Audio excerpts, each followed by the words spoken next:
변화라는 제하에 하나님의 말씀을 함께 나누도록 하겠습니다. 사도행전 2장은 우리가 너무 유명한 장면이죠. 그 마가의 다락방에 그 오순절에 성령 강림의 사건이 일어나게 됩니다.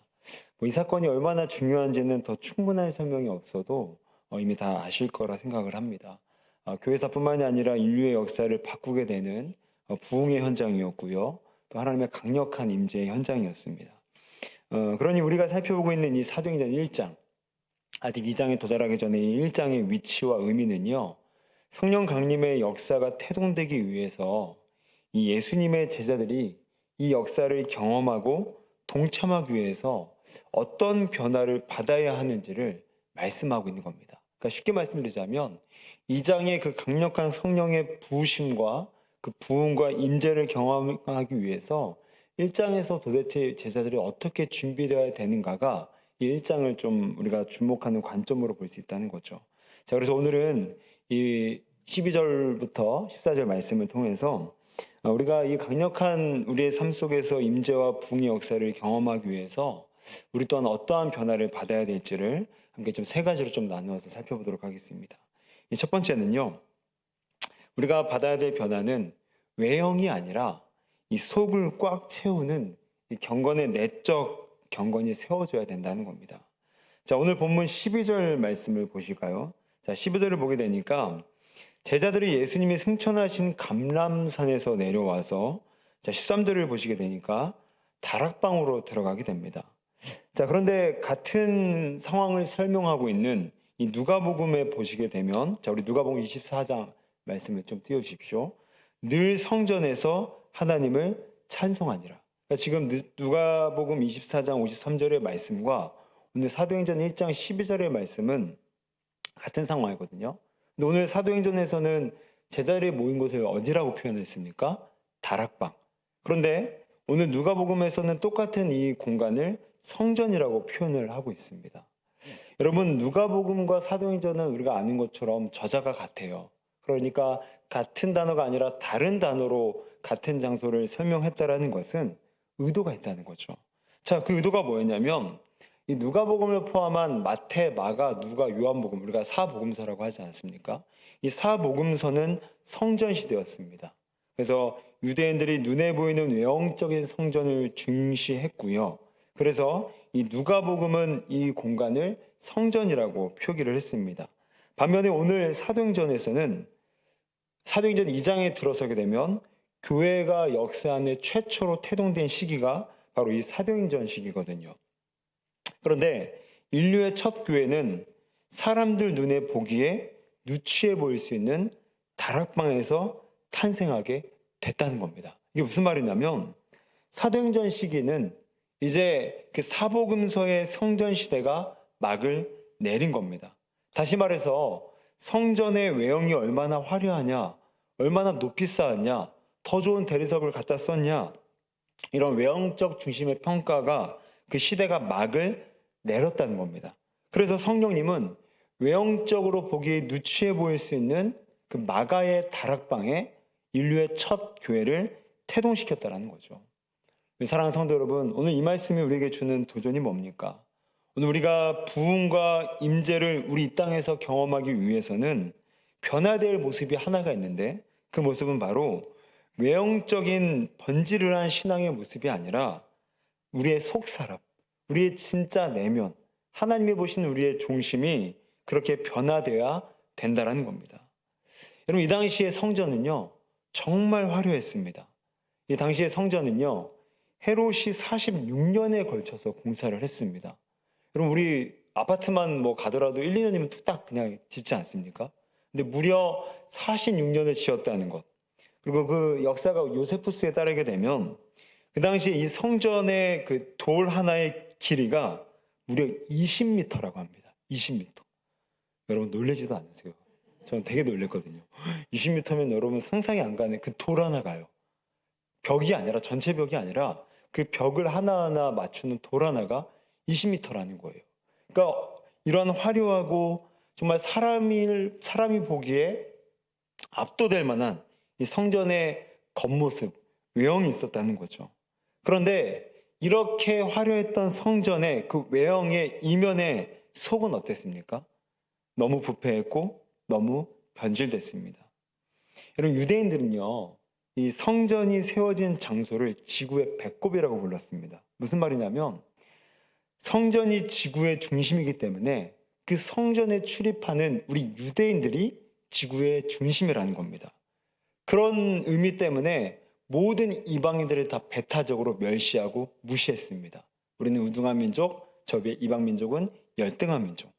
자, 그러다 보니까 성전은 정말 하나님과 사람이 만나는 곳이고, 또한 거기서는 엄청난 은혜가 있을 법하지만 겉으로만 성전의 화려함이 도취했지 그 성전 내면 안에, 즉 성전을 가리키는 사람들의 내면 안은 부패하고 변질되고 남을 무시하고 또한 실증내고 교만함이 가득했다는 거죠.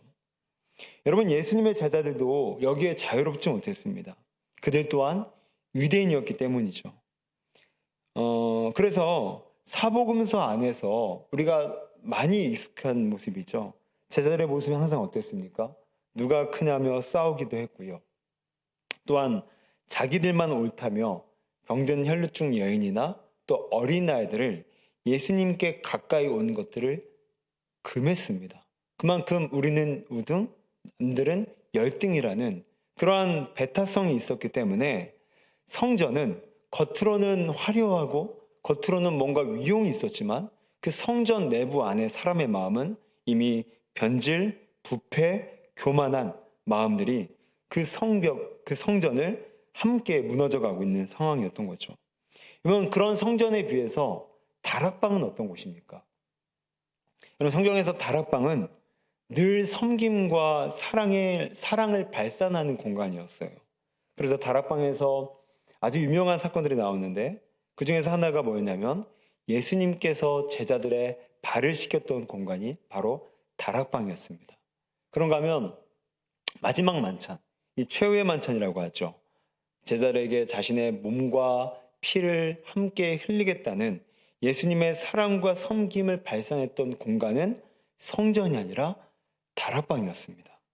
그런데 이런 누추한 다락방에서 사람들 눈에 보기에 외형적으로 정말로 볼품없는 그런 한 사람을 소유한 다락방에서 이 땅의 최초의 교회가 태동하게 되었다는 것입니다. 그 공간에 성령의 강력한 임재와 부흥의 역사가 일어났다는 거예요. 무슨 말입니까?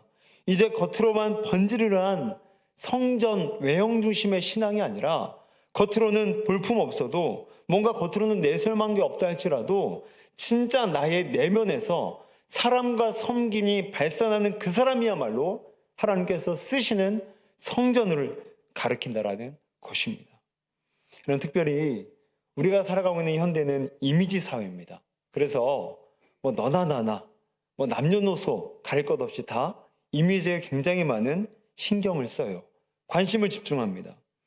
여러분, 사람들 사이에서 살아가는데 이미지 신경 안 쓸 수가 없죠. 오늘 성가대에 이렇게 섰는데 대강하고 나올 수 없잖아요. 떡칠하고 나올 수 없잖아요. 한 번이라도 빗질을 해야 되고, 저도 여러분 여기 나올 때는요, 평소에 안 바르는 이거 좀 바르고 나옵니다. 여기 너무 이게 뒤에가 화면이 너무 화면빨이 좋아갖고요. 제가 좋다는 게 아니라 카메라 성능이 너무 좋아서 이미지에 신경 쓰셔야죠. 근데 오늘 말씀을 함께 제가 고민하고 기도하면서 과연 나는 이미지에 신경 쓰는 만큼 과연 이 다락방 같은 나의 내면은 신경 쓰고 있는가? 어쩌면 나는 유대인들처럼 겉으로 보여지는 그런 외형 중심의 신앙생활은 아닌가? 다시 한번 좀 저를 되돌아보는 시간을 갖게 되었습니다. 특별히 예수님은 그 바리새인들에게 뭐라고 항상 정지하셨죠? 회칠한 무덤 같다고 했습니다.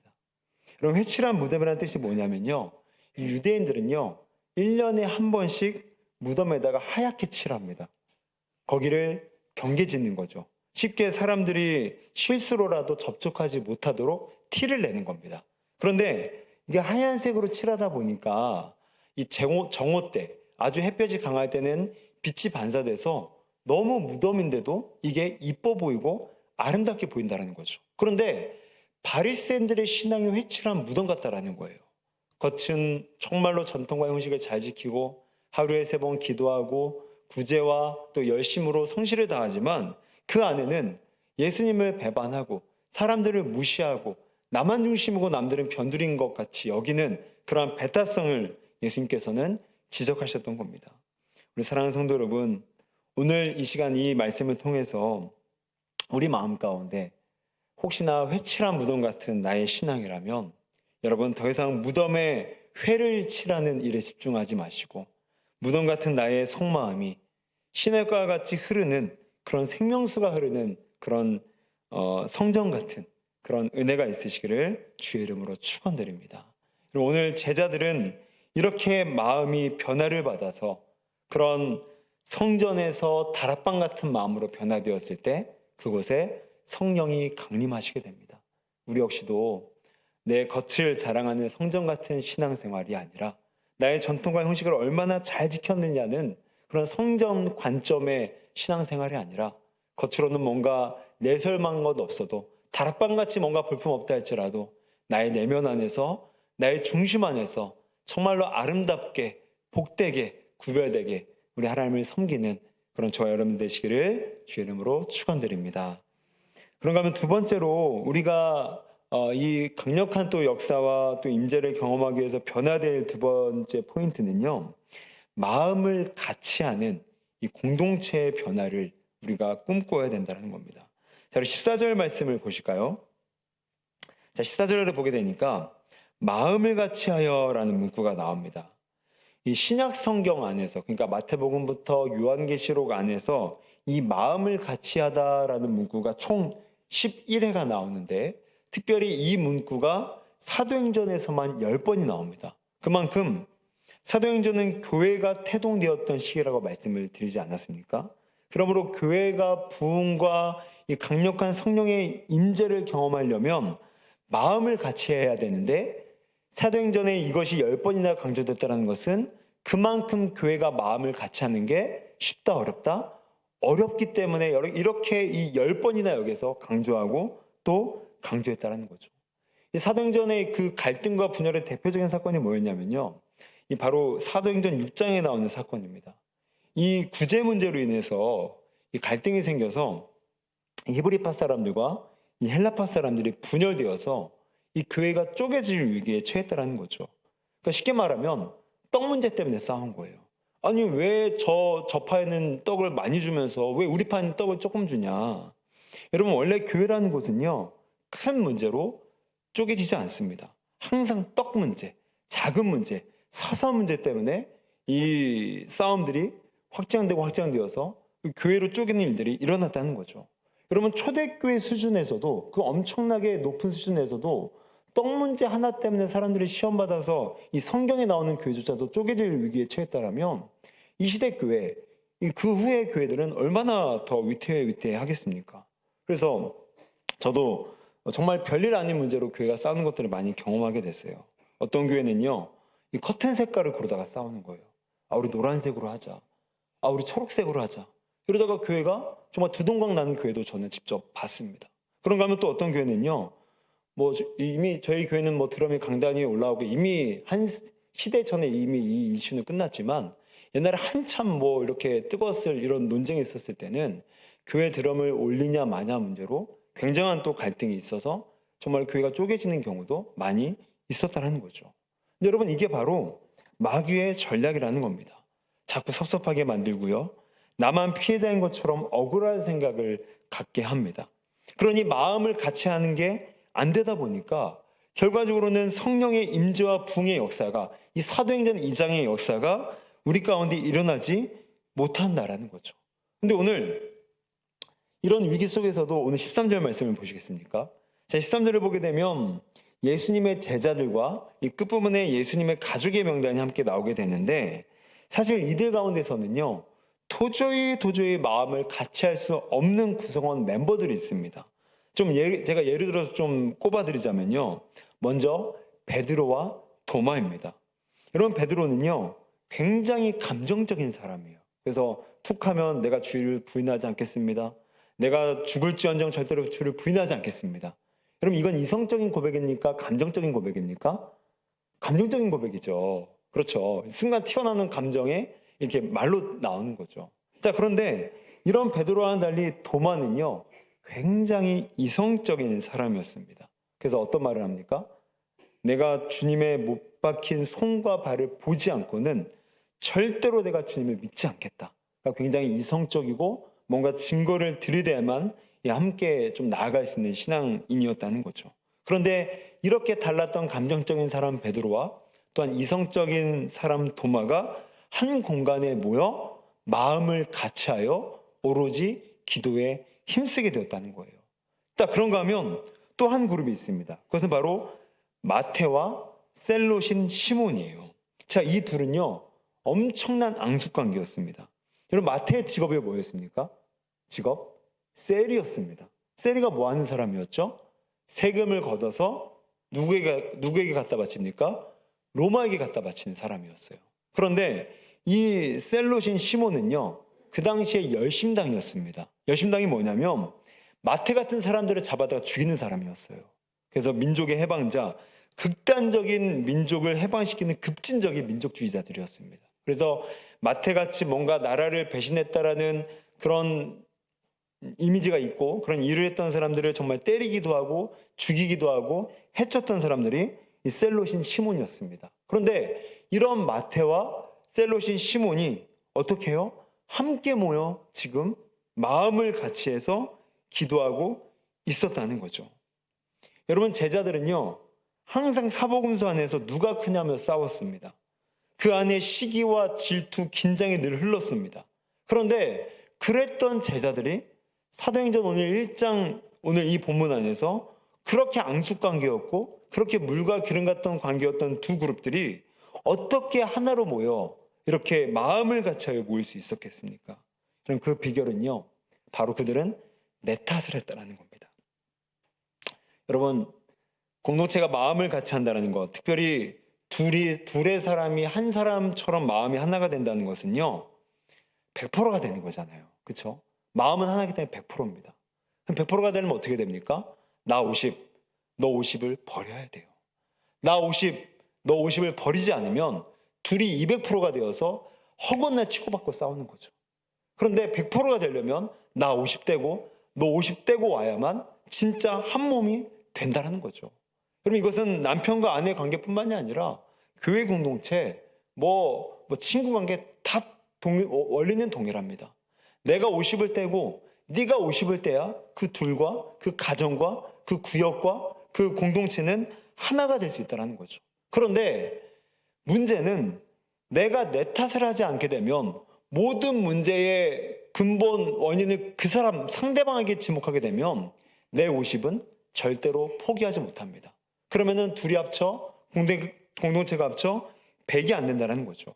그러니까 이게 되려면 반드시 모든 문제의 원인을 나로 지목해야 된다는 거죠. 여러분, 이런 거죠. 베드로가 이성적인 도마를 보면 얼마나 차가워 보였겠어요. 야, 뭐 저렇게 신앙생활 하나. 아니, 그냥 좀 뜨겁게 신앙생활 하면 하지. 뭘 저렇게 늘 차갑게, 뭘 칼로 물을 재듯 자르도 뭘 그렇게 차갑게 하나. 그런데 그랬던 베드로가 아니야, 그럴 수 있지. 내가 너무 생각 없이 뜨거운 것도 나는 고쳐야 될 거야. 나도 조금 이성적으로 이제 접근해보자. 이게 바로 50과 50을 떼는 그런 신앙이라는 거죠. 반대로 도마도 마찬가지입니다. 아, 나도 베드로처럼 좀 더 뜨겁게 단순하게 믿어봐야지. 이렇게 내가 너무 차갑게만 믿었던 것 같아. 내가 너무 증거만 찾았던 것 같아. 이렇게 남 탓하지 말고 문제를 자기로 보는 내 탓을 해야만 그 50과 50을 떼어내고 그 둘은 100% 하나가 될 수 있다는 거죠. 여러분, 다윗을 보십시오. 우리 말씀을 한번 좀 보여주실까요? 자, 사무엘상 22장 22절을 보시면 다윗이 아비아달에게 이르되 그날에 에돔 사람 도액이 거기 있기로 그가 반드시 사울에게 말할 줄 내가 알았노라. 내 아버지 집의 모든 사람 죽은 것이 나의 탓이로다. 여러분, 이 마지막 단어에 집중해 보십시다. 뭐라고 하죠? 나의 탓이로다. 여러분, 다윗은요, 제사장 집에 들린 것을 이 에돔 사람 도액이 보고 도액이 사울에게 밀고를 하게 됩니다.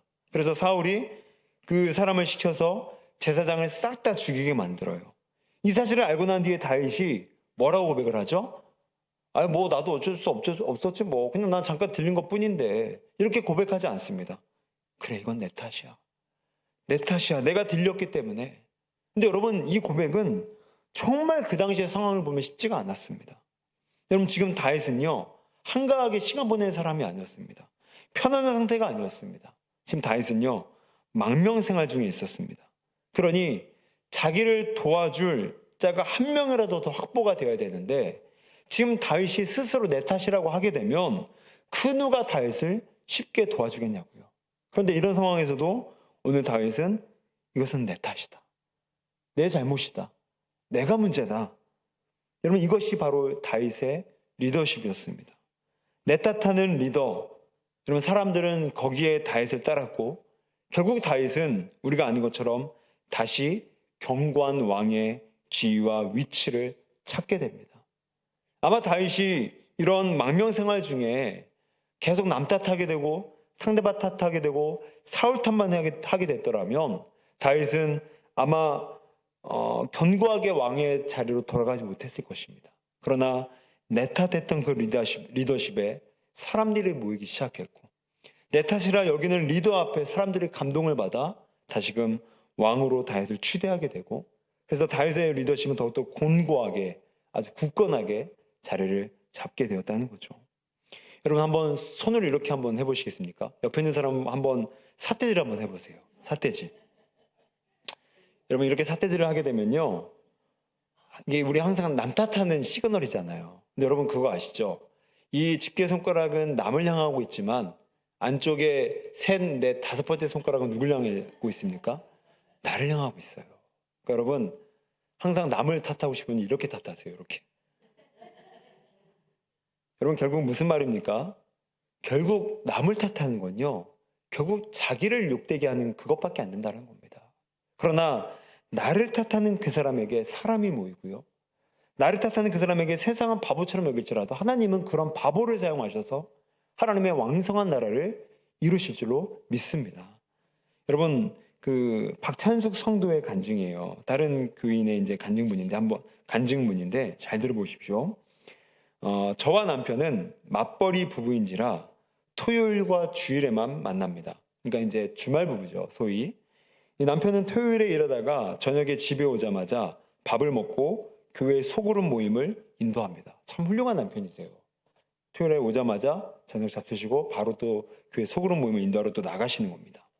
이 남편이 집에서 밥을 먹는 것은 토요일 저녁과 주일뿐인데 저는 일을 해서 피곤하다는 핑계로 밥을 제대로 챙겨주지 않았습니다. 남편도 평소에 괜찮다 하고 평소에 제게 화를 잘 내지 않는 편이기에 저는 남편이 저를 충분히 이해하고 있다고 생각했습니다. 그런데 며칠 전 남편이 평일에 하루 쉰 적이 있었습니다. 학원 강사였던 저는 밤 10시가 되어서야 퇴근하기에 당연히 남편이 저녁 식사를 혼자 해결했을 것이라고 생각했습니다. 하지만 남편은 밥을 먹지 않았고 제게 파전을 부쳐달라고 부탁했습니다. 저는 평소 습관대로 바로 침대에 누워 핸드폰을 보고 싶었지만 그 마음을 억누르고 부랴부랴 준비하여 파전을 만들었습니다. 그런데 남편은 자기가 원하는 대로 파전이 구워지지 않자 얼굴이 변하고는 먹지 않았습니다. 이에 저는 일하고 와서 피곤한 몸으로 만든 건데 대충 먹으면 안 되냐라는 마음에 남편에게 있는 짜증, 온갖 화를 다 냈습니다. 남편은 배고픔에 대한 보상이 제대로 이루어지지 않아 화가 난 것뿐인데 저는 제 입장만 생각하여 두려움이 아니라 분으로 남편을 대했던 것입니다.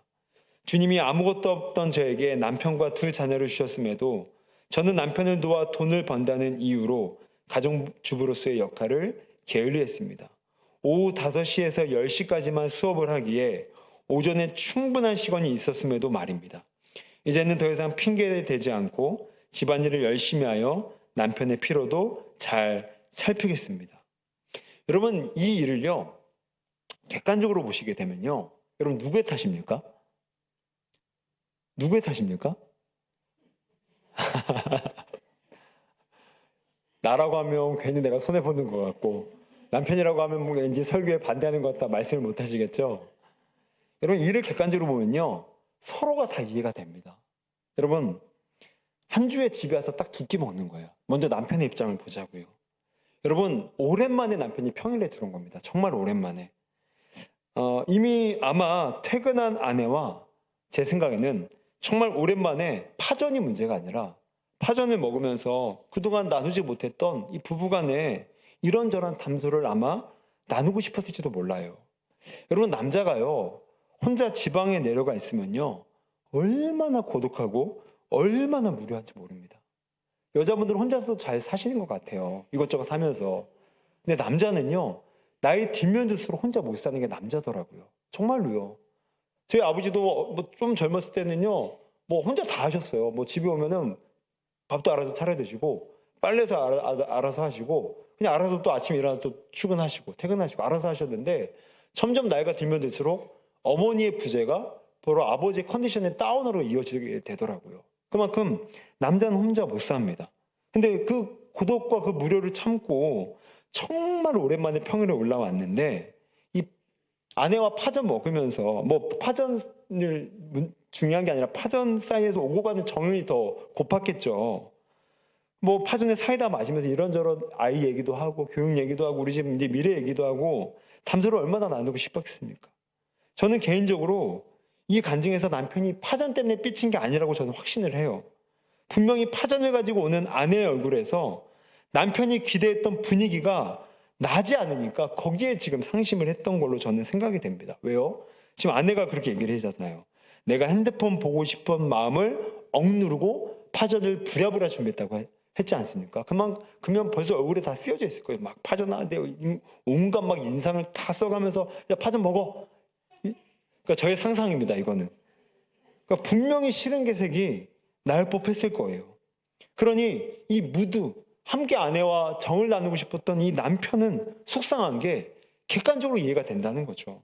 그럼 반대로 아내 입장도 충분히 이해가 됩니다. 아무리 오후 5시부터만 일한다고 했다 치더라도 여러분, 우리 주일학교 교사분들요, 일주일에 애들 우리 주일학교 가서 1시간만 붙들고 있으면요, 얼굴이 다 새파래집니다. 그 말도 안 듣는 것들을 막 말 듣게 하고, 갑자기 저 공 까고 있는데 갑자기 오줌 매렵다 해서 오줌 싸러 가고 막 난리가 아니잖아요, 막. 그러나 애들 30분, 1시간 데리고 있으면요, 애들이 그 청년 우리 교사들이 많다 보니까 막 얼굴이 이렇게 누렇게 떠갖고 청년부 예배에 와요. 그러니까 그런데 그 학원에 저녁 5시부터 10시까지 학원 강사를 하는 게 그럼 얼마나 피곤하겠어요. 그런데 이 눈치 없는 남편이라는 인간이 와갖고 파전 타령하고 있으니 이 아내 입장에서는요, 정말 너무너무 분하기도 하고 귀찮기도 하고, 왜 평일날 올라가고 나를 괴롭히나라는 생각이 들지 않았겠어요? 인간의 마음이 다 그렇잖아요. 그런데 너무너무 감사하게도 둘 다 객관적으로 보면 둘 다 아무런 잘못한 게 없습니다. 각자 원하는 바가 있었던 거죠. 그런데 이 여자 성도님은, 아내분은 이 일을 자기 탓으로 해석을 합니다. 충분히 남편 탓 할 수 있었음에도 불구하고, 각자 입장이 있었음에도 불구하고 내 생각의 50%를 그냥 비워버립니다. 그래, 내가 잘 못 섬긴 거야. 내가 조금만 오전에 좀 더 노력했으면 됐을 걸. 내가 괜히 투정 부리고 피곤하다는 그런 생색내는 걸로 내 집안 분위기를 깨트린 거야 라면서 자기의 탓을 하게 되니까, 여러분, 그 자녀들의 입장에서는요, 그 부모의 모습들이 얼마나 아름다워 보이겠어요. 야, 네가 잘났냐 내가 잘났냐 싸우는 게 아니라, 여보 내가 미안해. 아니야 아내 내가 미안해. 내가 괜히 파전 구워달라고 해서 내가 주책 바가지였지. 이런 모습을 보면서 자녀들은 얼마나 안정감을 갖겠습니까? 그런데 아내가, 야, 네가 왜 평일날 올라가고 나한테 파전을 붙여달라고 그래. 남편은, 야, 내가 맨날 붙여달라는 것도 아니고 가끔만 붙여달라는 건데 그걸 못 붙여줘? 이게 집안 싸움이 되고 이혼 도장 찍자고 이런 얘기가 여러분 나오는 게 현실 아닙니까? 그런데 이 아내가 마음을 먹고 내 탓이다라는 50%의 자기를 비워내는 마음으로 받아들였을 때 이 가정이 얼마나 건강함과 또한 사랑과 배려와 화해의 무드가 얼마나 그 가정 가운데 이렇게 퍼져 있었겠습니까? 사랑하는 성도 여러분, 오늘 제자들은요, 마음을 같이 할 수 없었던 사람들과 마음을 같이 하게 되었습니다. 베드로는 도마를 품었고요, 도마는 베드로를 품었습니다. 마태는 시몬을 품었고요, 시몬은 마태를 품었습니다. 서로 앙숙이었고 도저히 물과 기름처럼 합쳐질 수 없었던 사람들이 마음을 같이하여 모을 수 있었던 것은 바로 네 탓하는 것이 아니라 내 탓했기 때문에, 남 탓한 것이 아니라 내 탓했기 때문에, 하나님 탓한 것이 아니라 내 탓했기 때문에 그 공동체와 그 관계와 그 모든 제자들의 멤버십은 지켜질 수 있었다는 것입니다. 그리고 성령님은 그렇게 마음을 하나로 모았던 그 제자 공동체 위에 성령의 강력한 임재와 부흥의 역사를 부어 주셨던 것입니다.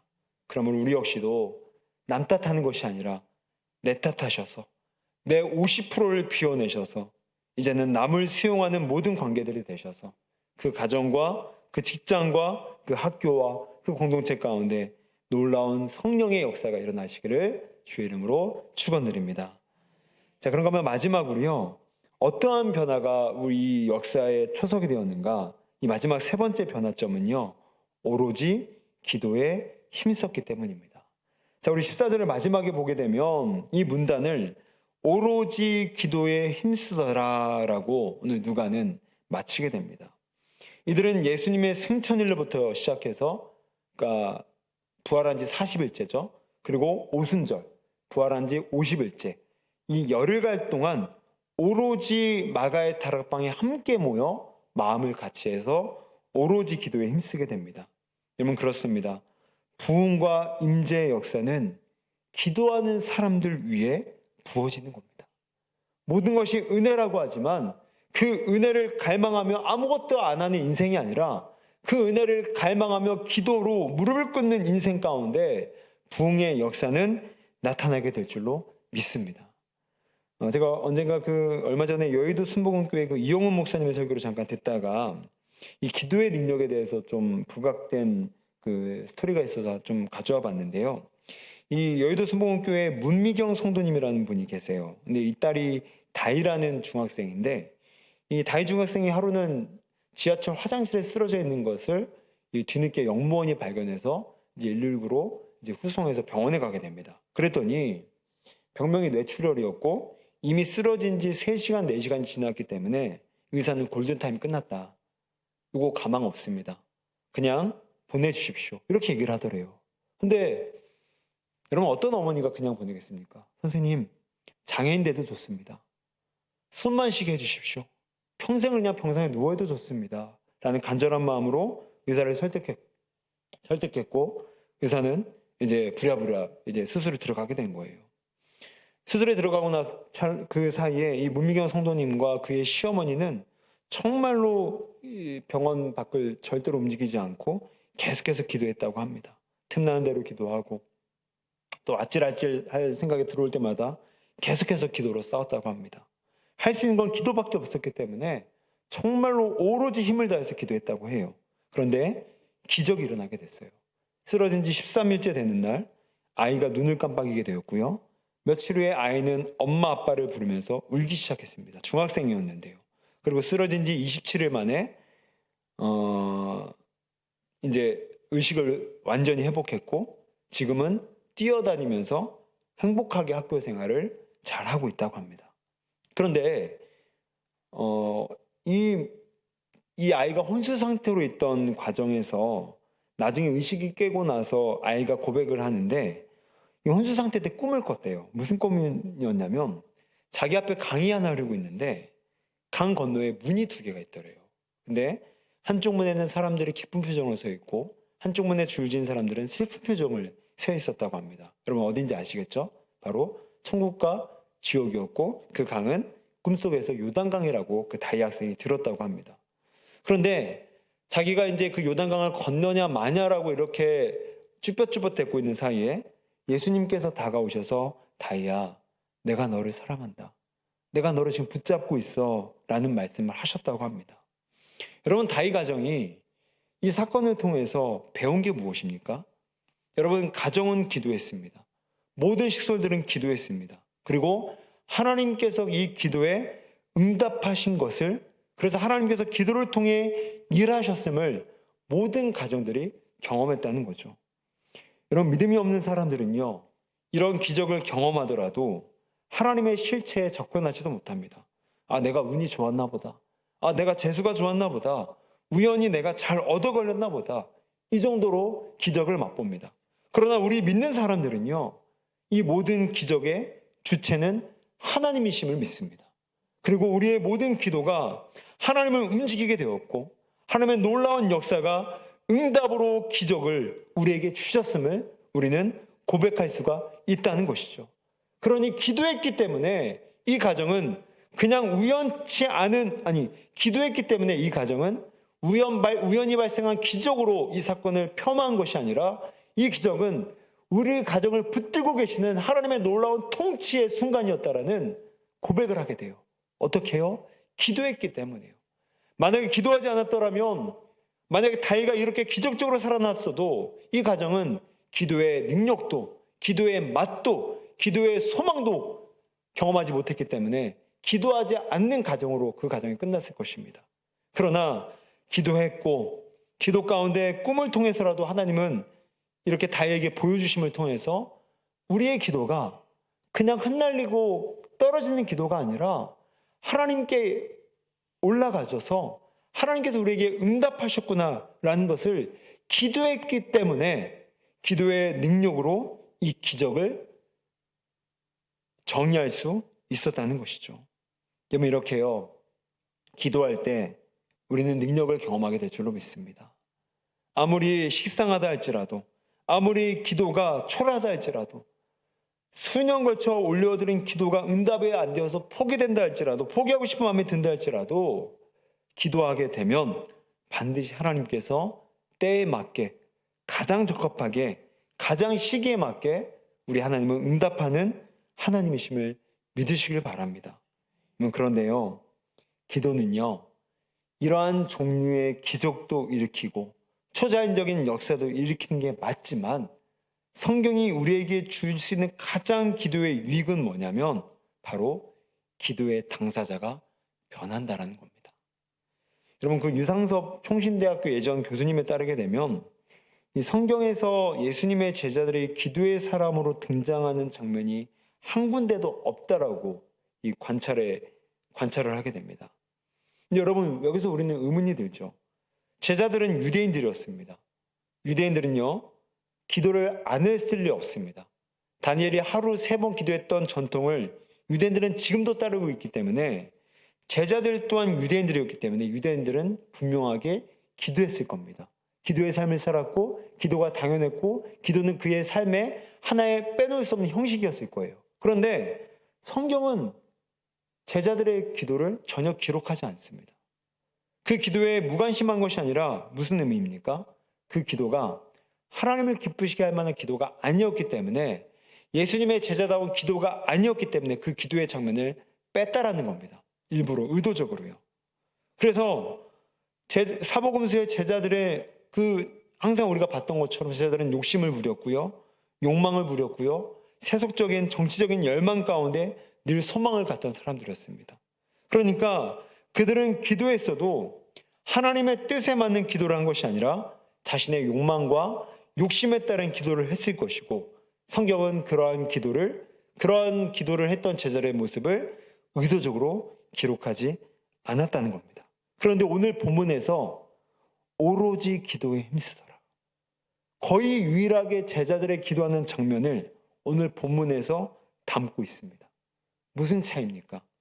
욕망의 기도를 올려드릴 때는 기록하지는 않았지만 이제는 자신을 비워내고 성령을 받아들일 수 있는 깨끗한 심령이 된 그 기도를 올려드렸을 때 성경은 제자들의 기도에 관심을 갖게 됐고 그 제자들의 기도의 장면을 오늘 본문에서처럼 기록하게 되었다는 겁니다.